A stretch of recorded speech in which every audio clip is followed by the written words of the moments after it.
So we all know how popular Phil Kessel seems to be with the hot dogs, right? Hot dog this, hot dog that, all plastered with Phil Kessel's face. Whether it be tattoos, signs, anything and everything basically. As long as it has Phil Kessel and a hot dog with it, it's cool, right? It's a fad. But is it true? Let's try to debunk this a little bit. Okay, starting off, Steve Simmons, that actually wrote the following article about Phil Kessel having the hot dog cravings in the first place, says, the hot dog vendor who parks daily at Front and John Street just lost his most reliable customer. At 2:30, Phil Kessel would wander from his neighborhood condominium to purchase his daily snack, which was, you guessed it, a hot dog. So, let's be frank here, pun intended. So, did Phil Kessel really live near Front and John, or did he live near Bay and College at the time? And did Steve Simmons really know where Kessel lived at the time?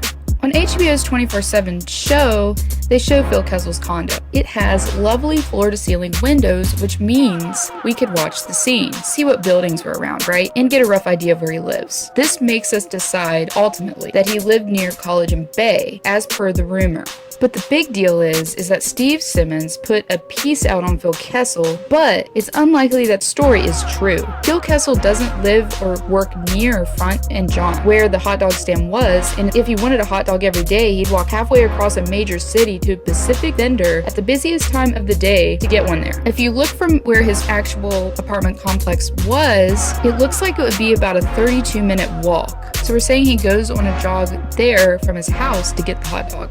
But why not get a hot dog from any of the 300 locations that sell hot dogs inside the building he's in? If he's so lazy, why does he go miles across the city to get one instead? It just doesn't make any sense. And then, to further prove the point, fellow teammate Malkin admits, he says, I've never actually seen Phil Kessel eat a hot dog. It's just a joke. So maybe the hot dog thing is a little bit made up. Could be, couldn't be. He might have a secret obsession for them in like a non-sexual way. Yeah, I'll leave you all to decide.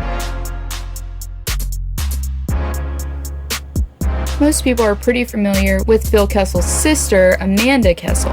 But to say that if you're a Kessel, you're basically born and bred to be an athlete is not an understatement. Besides Amanda, Phil Kessel has several family members that have been involved in a professional sport in some way or fashion. Starting off with his parents, his father was actually a college quarterback at North Michigan University and then was drafted by the Washington Redskins of the National Football League, spending his first year on the injured reserve and then being released.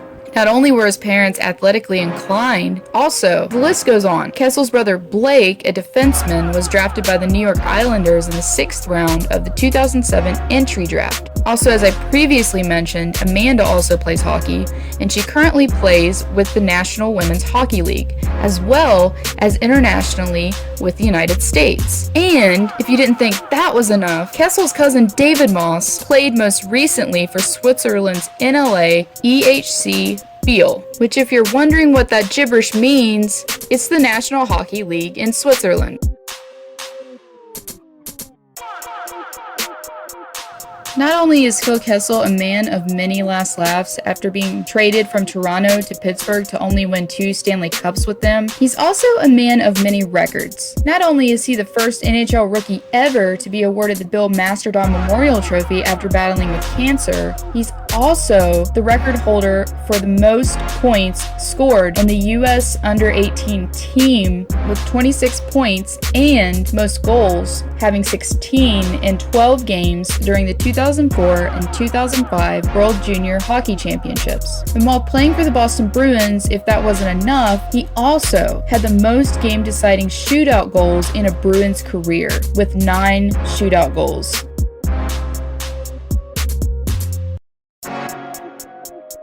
Sometimes it may look like he's searching for an escape. Ask Phil Kessel a question, and often he exhales. Social media wheel. This is the worst one for sure. He often looks over his shoulder, maybe for an exit, or maybe for a Penguin staffer to break up the scrum. And then, he answers in a way that suggests that he just wants to get to the next question. But occasionally, you see the side of Kessel that endears him so much to his teammates. Sometimes, he lets out glimpses of that dry, sarcastic sense of humor. I'm a wonderful singer.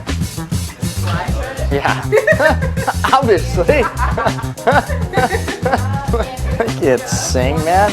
That cracks up his teammates. Kessel is a funny guy. You saw it with the one-liner on Twitter the night the Americans were knocked out of the World Cup, him not having made the team. He says, "Just sitting around the house tonight with my dog and felt like I should be doing something more important, but I couldn't put my finger on it." And you also saw it during the behind-the-scenes footage on HBO's 24/7 when the cameras followed around Kessel's Toronto Maple Leafs and caught his response to a joke from then Leafs coach Randy Carlyle when he dryly responded, "Good one, Randy, good one." The tone, the timing, it's perfect. Where's Bozy? He didn't get you here on time, Phil? Good one, Randy. Good one. Hearing Kessel say, "Good one, Randy," is one of the top 3 contributions 24/7 gave the hockey world. It's not open for debate either.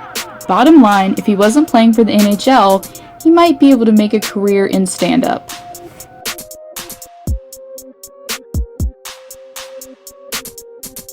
The presidential election has obviously been decided, but there's some interesting facts that continue to surface to the public. One being that in Pittsburgh, Penguins fans actually took to the polls and voted for their favorite non-candidate, Phil Kessel. According to Trib Live, Kessel received a total of 53 votes for president from around the Allegheny and the Westmoreland counties. Actually, that's not even totally true, as a couple fans didn't even know how to spell Kessel's last name and wrote Kessel's full name, Phil J. Kessel. Write-in votes aren't anything new, but it's fun to see where Kessel ranked against other non-candidates. He certainly matched the total received from Mitt Romney, 97 votes, and narrowly lost to Mickey Mouse, who came in at 58. On the flip side, he was able to beat out on God at 27 votes and D's Nuts at 15. And when Trib Live actually asked Kessel about the votes, this is what he had to say about them. When confronted with evidence that he had received votes, Kessel said he'd leave it to others to decide whether his candidacy was a good or bad sign for our democracy. Obviously, there are a couple people to choose from, and people make the best choices for themselves, he said. And if you're wondering, Kessel wasn't the only Penguin to receive a vote. The great Mario Lemieux was also written in on at least one ballot.